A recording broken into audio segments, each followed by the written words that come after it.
step into the shadows of ancient Egypt, where pharaohs guarded their eternal rest with more than just stone. An oppressive silence descends, broken only by the echo of your own breath. The weight of millennia presses down. Every step feels watched. Is it just imagination, or are ancient eyes truly following your every move? Hollywood paints a picture of booby traps and collapsing ceilings, but the true terror was far more insidious. Ancient Egyptians mastered psychological warfare, crafting defenses that preyed on the mind and spirit. Their curses weren't just words, they were spiritual weapons, designed to torment beyond the grave. Beyond the physical, Egyptians believed in the soul's journey, protected by complex spiritual defenses. The Ka, the life force, and the Ba, the personality, were vital for eternal existence. To disturb them meant risking the second death, a terrifying oblivion far worse than physical demise. Artifacts weren't just treasures, they were anchors for the soul, imbued with sacred power. During the First Intermediate Period, widespread tomb robbery forced a shift in defensive strategies. Famine and societal collapse led desperate people to desecrate the resting places of their ancestors. This era saw the rise of psychological defenses, replacing physical barriers with spiritual deterrents. Execration texts, inscribed on pottery or figurines,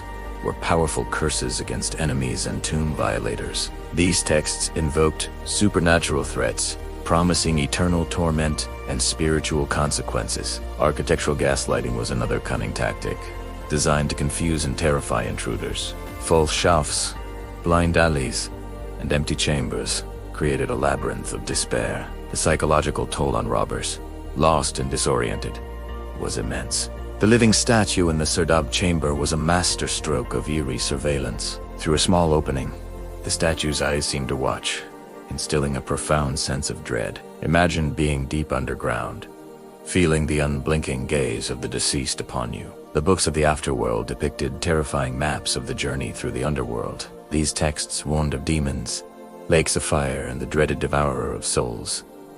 Robbers, often superstitious, would have been deeply affected by these spiritual threats. Despite these elaborate defenses, many tombs were eventually plundered. Gold was recycled, treasures dispersed, and the pharaoh's legacy faded into obscurity. The psychological terror was a manifestation of their own fears, the fear of oblivion. Today, we encounter these ancient guardians in a different light.